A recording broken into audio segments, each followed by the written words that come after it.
واجب الاحترام ذوی الاحتشام معزز و مکرم حاضرین و سامعین کرام، ناظرین و ناظرات، السلام علیکم ورحمۃ اللہ وبرکاتہ۔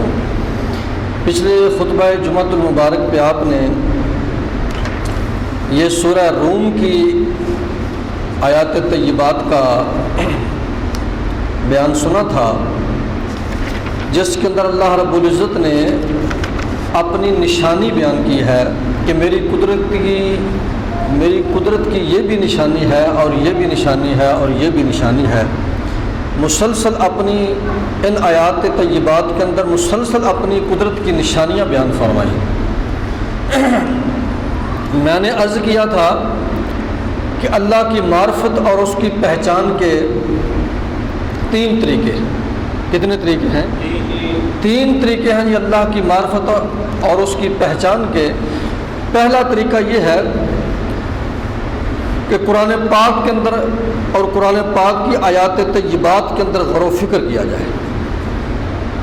ام علی قلوب اقفالھا، کیا تمہارے دلوں کے اوپر تالے پڑ گئے؟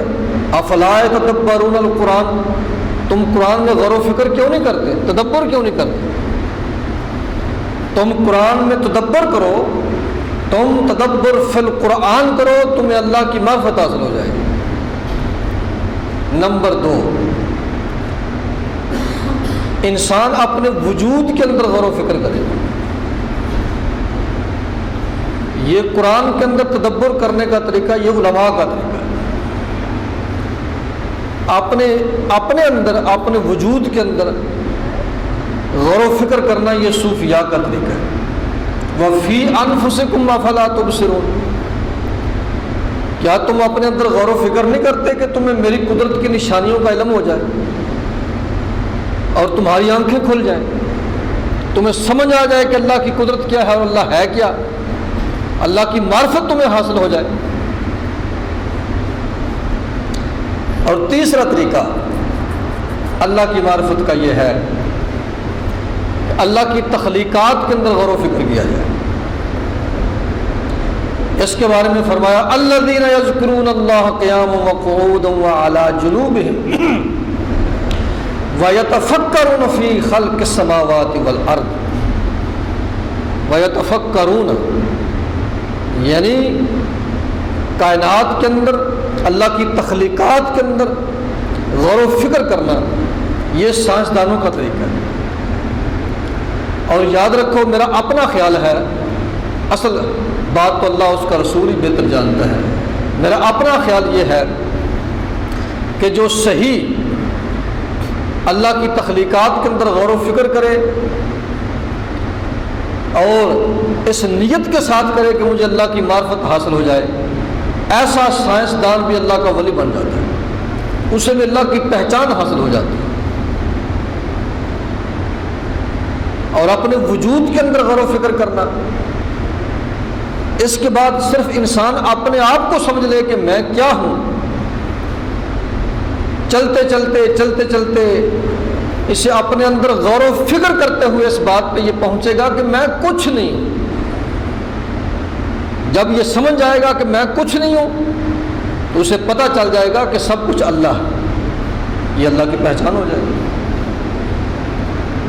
اپنے وجود کے اندر غور و فکر کرے گا تو اس نتیجے پہ پہنچے گا کہ میرا وجود تو ہے لیکن میں کچھ نہیں۔ اور جب یہ سمجھ جائے گا کہ میں کچھ نہیں تو اسے خود بخود سمجھ آ جائے گی کہ اللہ سب کچھ ہے، تو یہ اللہ کی پہچان ہے۔ یہ صوفیاء کا طریقہ۔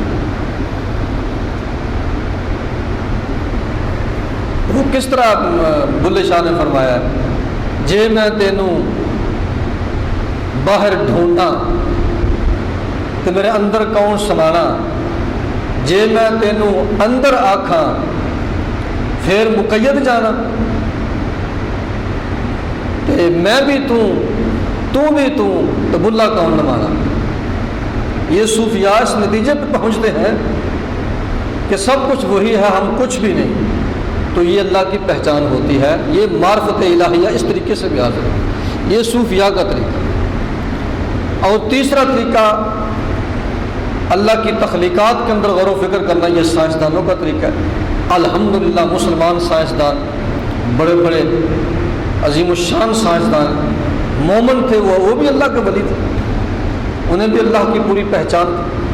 تو ایک سائنسدان جب ایٹمی ذرے کے اوپر غور و فکر کرتا ہے، چھوٹا سا ذرہ، اور اس کے اندر اتنی بڑی طاقت اور اتنا وہ توانائی کا اتنا بڑا ذخیرہ، تو اس کو سمجھ آتی ہے کہ اس کائنات کو چلانے والی کوئی ذات ایسی ہے جس کے قبضہ قدرت کے اندر پوری کائنات کا نظام ہے، اور وہ ذرے کے اندر اتنی طاقت پیدا کر دیتا ہے کہ انسان کی حیرت گم ہو جاتی ہے اور انسان کا عقل کا وہاں سارا سلسلہ ختم ہو جاتا ہے۔ اسی لیے وہ جو سائنسدان تھا نا، وہ جو پیچھے مر گیا تھوڑی دیر ہوئی تھی، وہ جو ویل چیئر کے اوپر بیٹھا رہتا تھا، جس کے پٹھے کے دور تھے، یہ نگر لمکیا ہونا نگر کے پتہ نہیں کی نام سے سائنسدان تھا، تو وہ پتہ نہیں اشاروں سے بات کرتا تھا تو آگے منتقل ہو کے وہ لفظ بن جاتے تھے، اس نے کوئی نظام بنایا، تو اس نے بھی جاتے ہوئے یہی پیغام دیا تھا سائنسدان نے کہ یہ اللہ کا نظام ہے، اللہ کے بندو اللہ کے نظام میں دخل نہ دینا ورنہ تم تباہ ہو جاؤ گے۔ اللہ کے نظام کو سمجھو اور اس نظام کے مطابق اپنے آپ کو ڈھالنے کی کوشش کرو، اس نظام الہیہ لا آف نیچر کی موافقت اختیار کرنے کی کوشش کرو، اس کی مخالفت نہ کرنا ورنہ تمہیں برباد کر کے رکھ دیا جائے گا، تم ایسا سلسلہ کر لو گے کہ تم سے سنبھالا نہیں جائے گا۔ یہ دنیا آج کے جدید ترین سائنس کا یہ آخری پیغام تھا، مرتے ہوئے اس نے یہ دیا۔ تو اس لیے یہ تین طریقے آپ سمجھ گئے، اللہ کے معرفت کے تین طریقے، اپنے وجود کے اندر غور و فکر کرنا، اللہ کی تخلیقات کے اندر غور و فکر کرنا، اور تیسرا اللہ کی قرآن کی آیتوں کے اندر غور و فکر کرنا۔ تو فرمایا کہ وَمِنْ آيَاتِهِ أَنْ خَلَقَكُم مِّن تُرَابٍ، اللہ کی قدرت کی نشانیوں میں سے اس سے بڑی نشانی تمہیں اور کیا چاہیے کہ اللہ نے انسان تمہیں مٹی سے پیدا کر دیا۔ ثُمَّ إِذَا أَنْتُمْ بَشَرٌ تَنْتَشِرُونَ، پھر بشریت کا ایک پورا سلسلہ قائم کر کے اس نے تمہیں دنیا میں پھیلا دیا۔ وَمِنْ آيَاتِهِ ان خلق لکم من انفسکم ازواجا، اور دوسری اللہ کی قدرت کی، اس کے وجود کی، اس کی قدرت کی سب سے بڑی نشانی یہ ہے کہ اس نے تمہیں ایک جان سے پیدا کیا، اس جان کو مٹی سے بنایا اور پھر پوری انسانیت کو، پورے انسانوں کو اس ایک آدم سے پیدا کیا، اور آدم سے اس طریقے سے پیدا کیا کہ مٹی سے آدم کو اور آدم سے اس کی بیوی، اس کے جوڑے، عربی میں ازواجن جوڑے کو کہتے ہیں، کیا کہتے ہیں عربی میں جوڑے کو؟ ازواج، جوڑا۔ یہ حضرت حوا کا نام قرآن پاک میں کیوں نہیں آیا کہ ہم نے آدم سے حوا کو پیدا کیا؟ حضرت آدم کا نام تو آیا، حوا کا نام ہے کوئی؟ میرے خیال میں تو کوئی نہیں ہو سکتا، کیوں جی قاری صاحب؟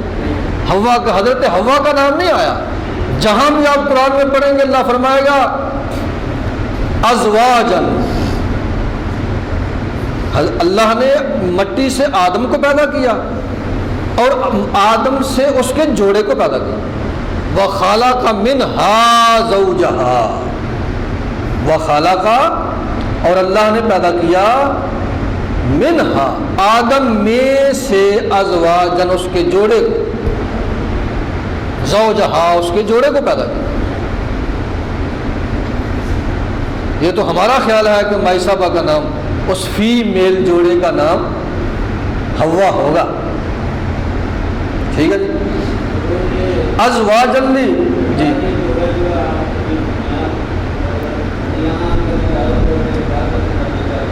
نہیں بعد میں، ازواجن لتسکنوا، تو حضرت آدم کے جوڑے کو، فیمیل جوڑے کو اس لیے پیدا کیا تاکہ لتسکنوا الیہا، جب حضرت آدم بے سکون ہو جائیں تو اس کے پاس آ کے سکون حاصل کریں۔ تو میں نے پچھلے خطبے میں عرض کیا تھا کہ جو عورت اپنے گھر کو اور اپنے گھر کے ماحول کو پرسکون نہیں بناتی اس عورت نے اپنے پیدا ہونے کا حق ادا نہیں کیا۔ وَجَعَلَ بَيْنَكُمْ مَوَدَّةً وَرَحْمَةً، اور اللہ پاک نے ان کے درمیان مودت اور رحمت پیدا کر دی، محبت کا رشتہ بنا دیا ہے، اور ایک نہ نظر آنے والی ایک جنسی کشش پیدا کر دی جو نظر نہیں آتی۔ تو آگے فرمایا، ذرا سبحان اللہ کہہ دیجیے، یہ باتیں کرنے کے بعد فرمایا ان فی ذالک لآیات لقوم یتفکرون، تم غور و فکر تھوڑا کرتے ہو لیکن یہ جو چند باتیں کی گئی ہیں ان باتوں کے اندر غور و فکر کرنے والے کے لیے میری قدرت کی بڑی نشانیاں موجود ہیں۔ یتفکرون، غور و فکر کرنے والے کے لیے۔ ومن آیاتہ خلق السماوات والارض، اللہ کی قدرت کی نشانیوں میں سے نشانی یہ ہے کہ اس نے زمین و آسمان کو یعنی کائنات کو پیدا فرمایا، اور واختلاف السنتکم والوانکم، اور بڑی عجیب و غریب بات یہ ہے، حیران کر دینے والی بات یہ ہے کہ ایک آدم جو مٹی سے پیدا ہوئے تھے اور اس آدم سے اس کا جوڑا حوا فیمیل پیدا ہوا تھا، تو پوری دنیا بھر کے اندر اللہ نے واختلاف السنتکم والوانکم، بولیاں بھی مختلف ہو گئی ہیں اور تمہارے رنگ بھی مختلف ہو گئے۔ یہ انسانوں کے مختلف رنگ، یہ انسانوں کی مختلف بولیاں، یہ پریشانی والی بات نہیں، اللہ فرماتا ہے یہ میری قدرت کی نشانی ہے۔ قدرت کی نشانی کس طریقے سے؟ وہ اس طریقے سے کہ ایک آدم تھا، اگر وہ کالا تھا تو پوری دنیا بھر کے انسانوں کو کالا ہونا چاہیے، اگر وہ گورا تھا تو پورے دنیا بھر کے انسانوں کو گورا ہونا چاہیے۔ یہ کیا کہ کچھ گورے ہو گئے کچھ کالے ہو گئے، ہے نا اللہ کی قدرت کی نشانی۔ وَأَلْسِنَتَكُمْ، جو ماں بولتی ہے بچہ وہی بولتا ہے۔ ہمارے والدین حوا اور آدم نے جو بولی بولی تھی وہ پتہ نہیں کیا تھی، اب تو ہم ہر علاقے کا ہر بندہ الگ الگ بولی بولتا ہے۔ دنیا بھر میں کتنی زبانیں ہیں جی، کسی کو پتہ ہے؟ ہزاروں زبانیں بولی جا رہی ہیں۔ تو فرمایا یہ پریشانی کی بات نہیں ہے، ایک آدم اور حوا سے اتنے انسان پیدا ہوئے، ان کی ایک بولی ہوتی تو یہ کمال نہیں تھا، ان کی علیحدہ علیحدہ بولیاں، یہ میری قدرت کی علامت ہے۔ ایک ہی رنگ کے سارے انسان ہوتے، ایک ہی حلیہ کے سارے انسان ہوتے تو یہ کوئی عجیب بات نہیں تھی۔ عجیب بات یہ ہے کہ ایک آدم سے ایک حوا سے کئی طریقوں سے کئی حلیے اور کئی رنگوں کے انسان بنا دیے اللہ پاک، یہ ہے میری قدرت کی نشانی۔ لیکن میں یہ سمجھتا ہوں کہ یہ بھی ایک امتحان ہے، بندوں کو اس طریقے سے مختلف بولیاں مختلف رنگ دے کر اللہ نے ایک امتحان میں ڈال دیا۔ یہ سارا کچھ دے کے پھر قرآن نازل فرمایا اور فرمایا کہ یہ جو تمہارے رنگ ڈھنگ ہیں، تمہاری بولیاں ہیں، یہ تمہاری قومیں اور نسلیں ہیں، ان پہ فخر نہ کرنا۔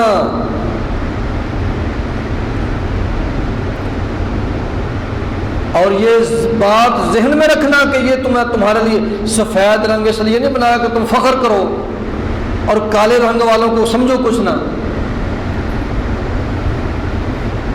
یہ تمہیں بٹ اور جٹ اس لیے نہیں بنایا کہ تم اپنے آپ کو بندہ سمجھو اور دوسرے کو ہم انصاریوں کو اور مغلوں کو بندہ نہ سمجھو، نہیں، یہ سب کچھ بنایا ہے صرف اور صرف تمہیں تعارف کے لیے، تاکہ تمہاری پہچان ہو جائے۔ خود ہی بولیاں دے کے، خود ہی رنگ مختلف کر کے، خود ہی فرمایا کہ فخر اور تکبر بھی نہیں کرنا۔ وہ چٹے رنگ کا بندہ جڑا وہ کالے رنگ کے بندے سامنے بہ کے دے ان پر آخنا کہ ڈاؤ کا کام ہے، چٹے رنگ کا بندہ ہوئے تے کالے رنگ کے بندے نے آ کے تو میرا بھرا ہے جفا لا، کڈا اوکھا کام ہے؟ تو فرمایا تھا یہی تو امتحان ہے، تمہیں سفید رنگ دے کے آزمایا گیا ہے، اسے کالا رنگ دے کے آزمایا گیا ہے، تمہیں مالدار بنا کے آزمایا گیا ہے اور تمہیں غریب بنا کے آزمایا گیا ہے، تمہیں امریکی بنا کے آزمایا گیا ہے، تمہیں افریقی بنا کے آزمایا گیا ہے، تمہیں عالم بنا کے آزمایا گیا ہے، تمہیں ان پڑھ بنا کے آزمایا گیا ہے، تمہیں باپ بنا کے آزمایا گیا ہے، تمہیں بیٹا بنا کے آزمایا گیا ہے۔ تو ہر انسان حالت آزمائش کے اندر ہے، یہ تو امتحان ہے۔ غریب بھی آزمایا جا رہا ہے، امیر بھی آزمایا جا رہا ہے۔ غریب آزمایا جا رہا ہے کہ یہ صبر کرتا ہے کہ نہیں کرتا، امیر آزمایا جا رہا ہے کہ یہ شکر کرتا ہے کہ نہیں کرتا، کالا آزمایا جا رہا ہے کہ اللہ کے کالے رنگ پہ یہ صبر کرتا ہے کہ نہیں کرتا، اور سفید رنگ کے دے کے آزمایا جا رہا ہے کہ یہ اپنے سفید رنگ پہ تکبر تو نہیں کرتا، سفید رنگ ہونے کے باوجود اپنے کالے رنگ کے بھائی کو اپنا بھائی کہتا ہے کہ نہیں کہتا، یہ آزمائش ہے کہ نہیں؟ تو یہ آزمائش، تو فرمایا یہ میری قدرت کی نشانیوں میں سے ایک نشانی ہے کہ واختلاف السنتکم، تمہاری بولیاں بھی مختلف ہیں، والوانکم، تمہارے رنگ بھی مختلف ہیں۔ تو یہ بات کرنے کے بعد فرمایا، پچھلی بات کرنے کے بعد فرمایا ان فی ذالک لآیات لقوم یتفکرون، ان دو باتوں کے اندر حضرت آدم کی پیدائش اور تمہاری تخلیق، اس کے اندر غور و فکر کرنے والی قوم کے لیے میری قدرت کی نشانیاں ہیں، اور یہاں زبانوں کا اختلاف، رنگوں کا اختلاف، آسمان اور زمین کی پیدائش، یہ بات کرنے کے بعد فرمایا ان فی ذالک لآیات لقوم لآیات للعالمین، ان باتوں کے اندر علم والوں کے لیے نشانیاں ہیں، وہاں غور و فکر کرنے والے کے لیے اور یہاں علم والوں کے لیے۔ اور تیسری آیت وہ فرمایا کہ اللہ کی قدرت کی نشانیوں میں سے نشانی ایک یہ بھی ہے کہ منامکم باللیل، تم رات کو سو جاتے ہو، والنہار وابتغاؤکم من فضلہ، دن کو جاگ جاتے ہو اور رزق حلال کی تلاش میں بھاگ دوڑ شروع کر دیتے ہو، یہ میری قدرت کی نشانی ہے۔ تو ذرا سوچو، اگر تمہیں رات کو نیند نہ آئے تو پھر کیا آئے، کیا بنے گا تمہارا؟ یا رات کو سو جاؤ اور صبح تمہیں جاگ نہ آئے تو پھر کیا بنے؟ ہے نا میری قدرت کی نشانی کہ سو بھی جاتے ہو اور جاگ بھی جاتے ہو۔ ایک بندہ میں نے دیکھا جس کو نیند نہیں آتی تھی، اس کو بعد میں کینسر ہو گیا، وہ اتنے عذاب میں استغفر، رات کو نیند نہ آنا بہت بڑی مصیبت ہے۔ فرمایا رات کو سو جانا اور دن کو اٹھ جانا یہ میری قدرت کی نشانی ہے۔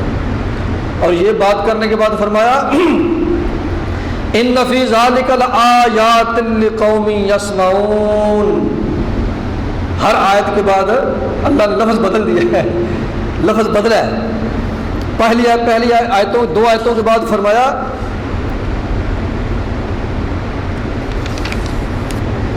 لآیات لقوم یتفکر، غور و فکر کرنے والی قوم کے لیے نشانیاں۔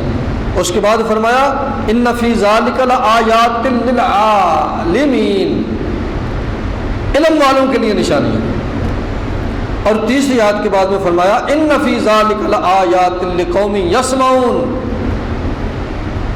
کانوں سے تو سارے سنتے ہیں، کانوں سے بھی سنو اور دل کے کانوں سے بھی سنو، دل کے کانوں اور سر کے کانوں سے سننے والی قوم کے لیے اس میں بھی نشانیاں ہیں۔ اور تیسری وہاں آیت بدل گئی ہے، فرمایا وَمِنْ آیَاتِهِ يُرِيكُمُ الْبَرْقَ خَوْفًا وَطَمَعًا، اس بات میں میری قدرت کی نشانی ہے کہ جب تمہیں دکھاتا ہے کہ بجلی چمکتی ہے، تمہیں خوف آتا ہے، اور خوف کے ساتھ ساتھ تمہیں امید بھی لگتی ہے کہ بارش آ جائے گی۔ جب بجلی چمکتی ہے تم یکدم تو ڈر جاتے ہو، ڈرتے ہو، لیکن فوراً تمہیں پھر طمع، اس بات کی طمع بھی ہوتی ہے، اس بات کی خوشی بھی آتی ہے کہ اس کے بعد بارش آ رہی ہے۔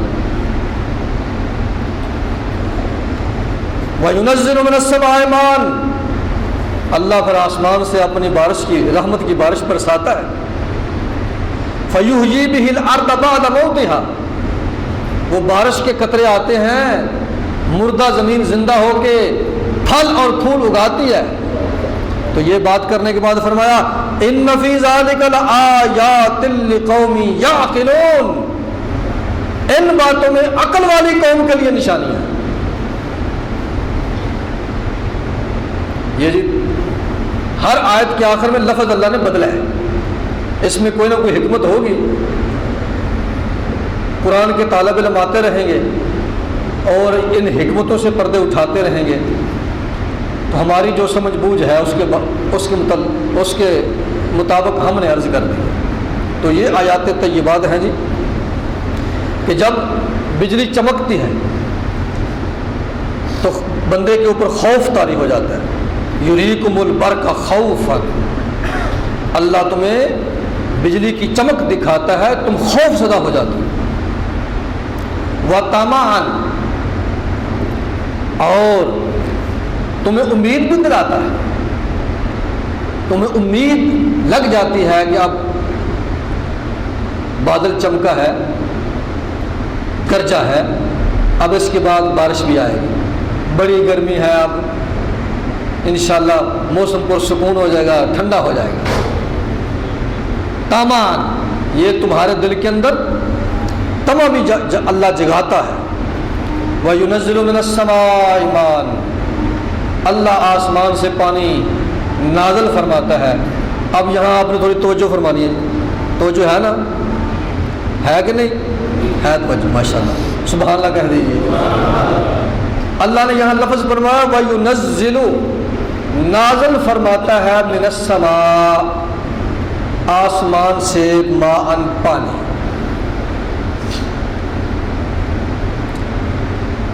اور قرآن کے بارے میں فرمایا کہ قرآن اللہ نازل فرماتا ہے، اللہ نے نازل فرمایا۔ وَنُنَزِّلُ مِنَ الْقُرْآنِ، ہم نے قرآن نازل فرمایا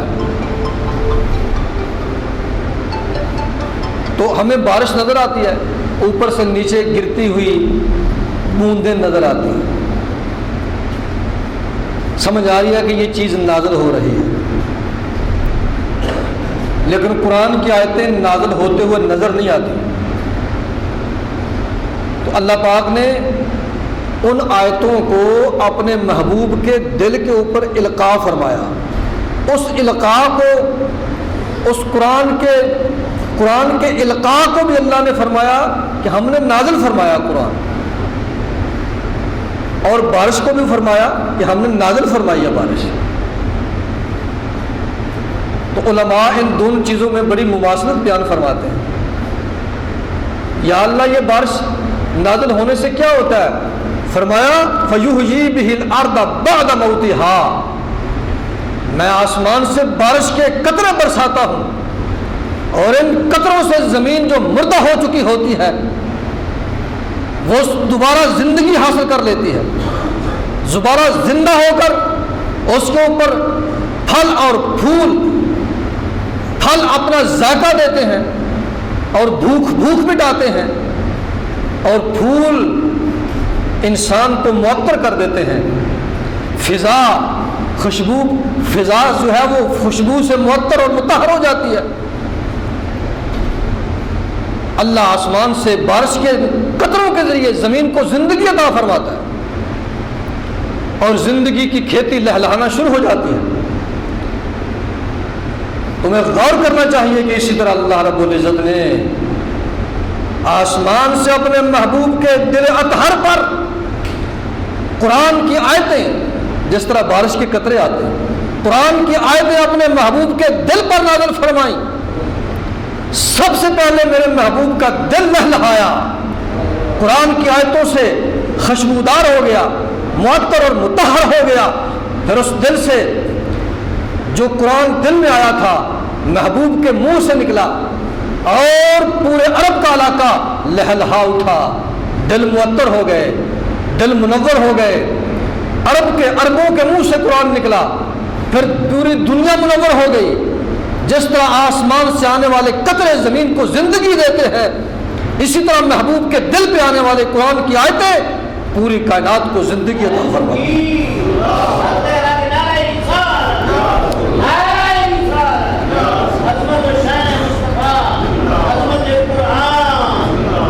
اسی طرح قرآن کی آیتیں انسانوں کے دلوں کو زندگی عطا فرماتی ہیں، اور دنیا بھر کے انسانوں کے دل ایمان کی کھیتی، دلوں کے ایمان کی کھیتی، دل کے ایمان کی کھیتی لہلہا اٹھتی ہے، اور ایمان کے پھل اور پھول کھلتے ہیں، اور دنیا میں امن اور سکون پیدا ہو جاتا ہے۔ جس طرح آسمان سے آنے والے قطرے، نازل ہونے والی بارش زمین، مردہ زمین کو زندگی عطا فرماتی ہے، اسی طرح میرے محبوب کے دل کے اوپر آنے والی آیتیں انسانیت کو امن اور سکون اور رحمت اور برکتیں عطا فرماتی چلی جاتی ہیں۔ برادران اسلام، یہ آیتیں فرمانے کے بعد فرمایا ان فی ذالک لآیات لقوم یعقلون، عقل والی قوم، عقل استعمال کرنے والی قوم کے لیے ان آیتوں کے اندر بڑی نشانیاں ہیں میری قدرت کی۔ تم میری قدرت کی نشانی تو دیکھو، آسمان سے بارش آتا ہے، بارش آتی ہے آسمان سے بارش کے قطرے نازل ہوتے ہیں اور زمین زندہ ہو جاتی ہے۔ اسی طرح آسمان سے قرآن کی آیتیں آتی ہیں تو انسان زندہ ہو جاتے ہیں۔ اگر قرآن نہ ہوتا تو کیا ہوتا؟ ایک منٹ کے لیے تصور تو کیجئے، اگر بارش نہ ہوتی تو کیا ہوتا، اور اگر قرآن کی آیتیں نازل ہوتی تو کیا ہوتا؟ قرآن اگر آسمان سے بارش کے قطرے نہ آتے تو زمین مردہ رہتی، زندگی کا تصور ختم ہو جاتا، اور اگر قرآن کی آیتیں نہ آتی تو انسانیت کیا ہے، انسان کو سمجھ نہ آتا کہ انسانیت ہے کیا، اور دلوں کو ایمان سے حلاوت نہ ملتی اور ایمان کی حرارت نہ ملتی، اور اللہ کا تعارف اور اس کی معرفت حاصل نہ ہوتی۔ یہ آسمان سے بارش نہ آنا یہ بہت بڑی محرومی ہوتی، بہت بڑا نقصان ہوتا، اور آسمان سے اللہ کی رحمت کی شکل میں، آیتوں کی شکل میں اللہ کی رحمت قرآن کی آیتوں کی شکل میں نہ آتی تو انسانیت کی بہت بڑی محرومی ہوتی، اور انسانیت محرومی کا شکار ہو جاتی، اور اس محرومی کا کوئی علاج نہیں تھا۔ اللہ کا شکر ہے، اللہ نے ہمیں قرآن نازل فرما کے عطا فرما دیا، قرآن جیسی عظیم و شان دولت سے مالا مال فرما دیا۔ خوش نصیب ہیں وہ انسان۔ اس لیے تو نبی اکرم صلی اللہ علیہ وسلم نے ارشاد فرمایا، آخری حدیث ذرا سبحان اللہ کہہ کے سماعت کر لیں، فرمایا وہ دل جس دل کے اندر قرآن کی آیتیں نہیں ہوتی وہ ویران گھر کی طرح دل ہوتا ہے،